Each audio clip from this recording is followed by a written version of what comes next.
I saw Tony standing in the cafeteria with a group of his friends. He had been my secret crush for as long as I could remember. My heart was beating so fast at the thought of what I was about to do. I stood there watching him for what seemed like an eternity, trying to pluck up the courage to go and speak to him. His friends said goodbye to him and left. This was my chance. It was now or never. I took a deep breath and walked casually over to him. As I got near to him, he looked up and smiled at me. "Hi, Tony," I said. My voice was wobbling nervously. "Oh, hi, Francesca," he replied. "How are you?" I'm good," I stammered. Tony looked at me questioningly. At first I couldn't get the words out, but eventually I blurted out, I wanted to ask you something. Would you like to go to prom with me?" Tony was just about to answer when I heard a laugh coming from behind me. I turned around to see who it was. It was Sarah, my arch enemy. "Ha ha ha, are you joking?" she said, laughing. "Tony would never want to go to the prom with someone like you." But before I go on, don't forget to like and subscribe and hit that notification bell so you don't miss out on any more crazy stories. It seemed like forever that Sarah had hated me. We had never been friends, but we stayed out of each other's way. But ever since the time we both auditioned for the same role in the school play, things had steadily gone from bad to worse. When she found out that I had got the part instead of her, she began to do anything she could to ruin my life. She went out of her way to embarrass me or be mean to me at every opportunity. I was standing there glaring at my nemesis when the most unexpected thing happened. "Actually, Sarah, that's where you're wrong," said Tony. I turned towards him. "Francesca, I would love to go to prom with you," he went on. My face lit up. I couldn't believe my ears. Tony had said yes. I couldn't stop smiling. I was literally grinning from ear to ear. I turned to look back at Sarah, but she was walking away. I could hear her muttering something under her breath. "You're gonna regret this." I just ignored her. I wasn't going to let her ruin the moment. I had dreamt about it so many times. I said goodbye to Tony and went to find my best friend Liz. "Tony said yes," I told her excitedly. "Oh, that's great," she said. "I'm so happy for you. Now all you need to do is find the perfect dress. Will you help me?" "Of course I will." The following Saturday, Liz and I went into town. There was only one shop selling prom dresses, so we wanted to get there early to have the first choice. I looked through the rows and rows of dresses. They were all lovely and pretty, but I wanted something really special. As I searched through, I suddenly spotted the perfect dress. It was emerald green with diamante sewn all down the front. "This is the one," I told Liz. "I'm gonna go try it on." I went into the changing room and put it on. It fit me like a glove. When I came out to show Liz, she gasped. "What do you think?" I asked her. "Oh, Francesca, you look beautiful." The assistant took the dress from me whilst I changed back into my own clothes. I went over to the desk. "I'll take it," I told her. "Oh, I'm sorry, that dress has just been sold." "What? How can it be? I just this minute tried it on. Who bought it?" "That girl over there," she said, pointing to the other side of the shop. I looked to where she was pointing. I couldn't believe it.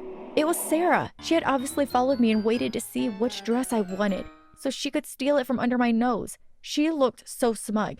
I felt like crying, but Liz came to my rescue. "Come on, Francesca. Don't let her see that you're bothered, or she will gloat even more. We will find you another dress." I tried on lots more dresses and eventually settled on a pale pink dress with lots of lace. It wasn't as perfect as the other dress, but I still felt pretty in it. The day of the prom finally arrived.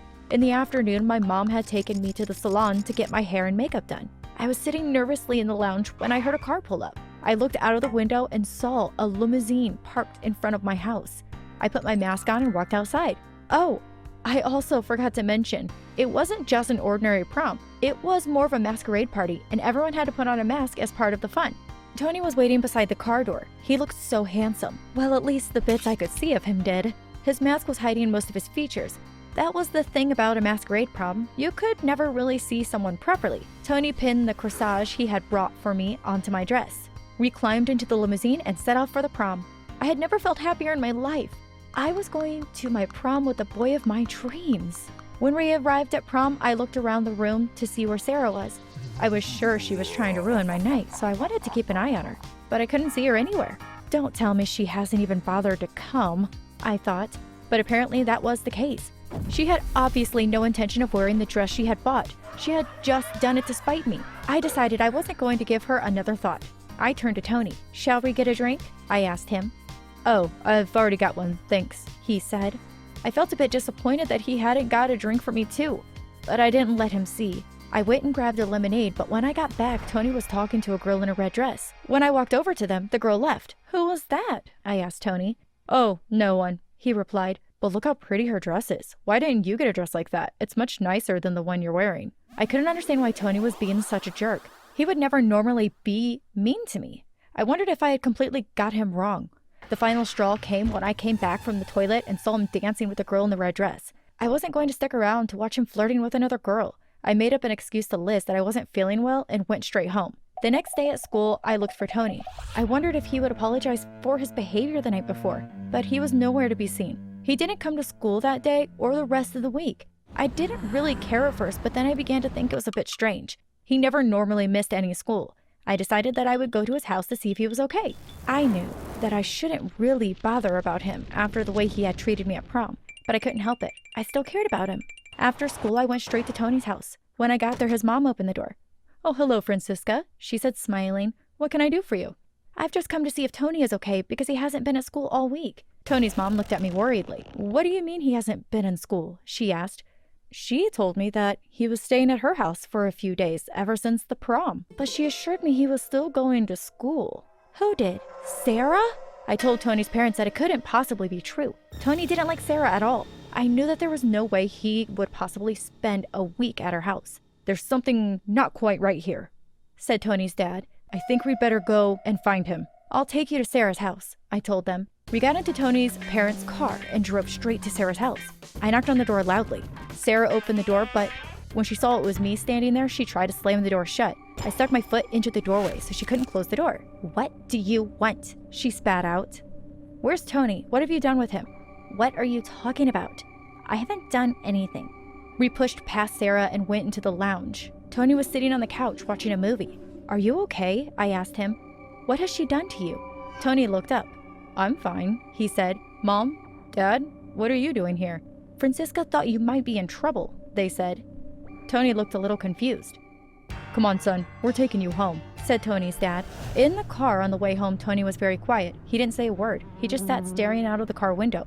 It was like he was in some kind of trance. They dropped me home. As I got out of the car, I said goodbye to Tony, but he didn't answer me. The next day, I couldn't stop thinking about what had happened the night before. Tony had acted so strangely, I decided I would go to his house to see if he was okay. When I got there, Tony opened the door. He invited me into the kitchen and made me a drink. He was acting as if nothing had ever happened. He was kind and considerate. He was back to his usual self. I couldn't understand why he had acted so differently to me at the prom. "Why were you so mean to me at the prom?" I asked him. "You said my dress wasn't nice, and you danced with another girl right in front of me." Tony looked at me in shock. "I didn't go to the prom. I thought it had been canceled." "Why would you think that?" "Actually, I can't remember. My memory from around that time is a little fuzzy. I think Sarah might have something to do with it." I told Tony that I thought we should go and confront Sarah. He agreed with me, so we went straight to her house. When we got there, I didn't bother knocking. I just opened the door and went straight into her house. Sarah was sitting on the couch talking to a boy. The boy looked familiar. I couldn't place him, but I felt sure that I had seen him somewhere before.